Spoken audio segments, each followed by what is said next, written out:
The importance of these passages where New Testament authors use proof texts about Yahweh in application to Jesus is that they show that New Testament Christians believed in the deity of Christ and therefore in the Trinity in some sense. Now, if you want to ask the further question, well, what good reason is there to believe in the deity of Christ? I would say that Jesus put himself in the place of God by his radical personal claims. If God has raised him from the dead, then God has unequivocally committed himself to Jesus and vindicated those allegedly blasphemous claims for which he was crucified. So that it is not simply an application of texts to Jesus by later New Testament authors. Rather, in the resurrection of Jesus, we have grounds for thinking that Jesus was, in fact, God incarnate.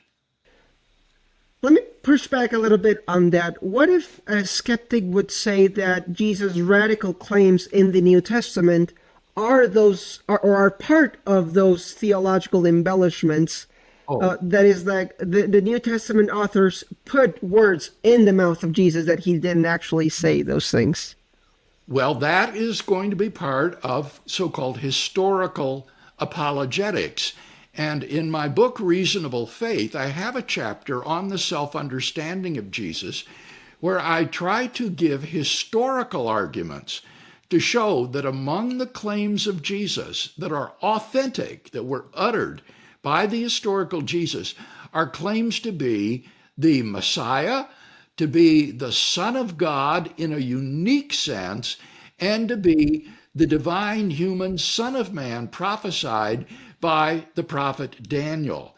In addition to that, there are all sorts of implicit Christological claims that Jesus makes, such as his claim to be able to forgive sins.